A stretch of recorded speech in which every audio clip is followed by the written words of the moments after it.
Have you ever won an argument but lost the peace? Have you ever fought hard and still felt empty? Let me say this as clearly as I can. It's not every time that you fight, even when you have the power to win. Yes, you are anointed. Yes, you are spiritually loaded. But sometimes, the greatest victory is walking away instead of waging war. So, how do we stop the fight? How do we stop the war? First, stop the war within your walls. Your bickering with your spouse must stop. You are not called to prove who is louder. You are called to build a peaceful home. Stop backbiting your co-workers. Your promotion doesn't come by pulling other people down. It comes from God. Stop demonizing your church members. Your brother in Christ is not your enemy. The real enemy is rejoicing while you are fighting each other. Stop stirring drama in your community.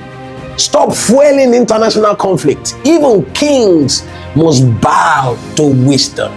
Ecclesiastes 9:18 says, wisdom is better than weapons of war. Ukraine, Russia, stop fighting. But do we believe it? We fight over titles. We fight over lands, over position, over egos. We're bleeding, not because we're weak, but because we are unwise. Number two, fighting isn't always faith. Sometimes it's foolishness.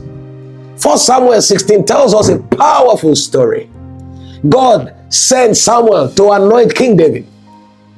But Samuel, the great prophet, says, Lord, if Saul hears of this, he will kill me. Now, God could have harmed him for battle. He could have sent fire from heaven.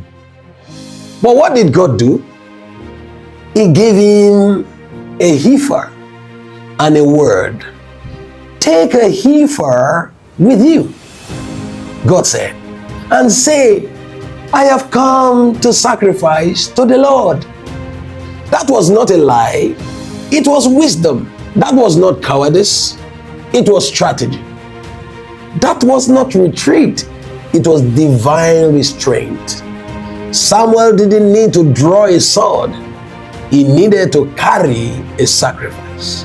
Because sometimes the most spiritual thing you can do is not to fight.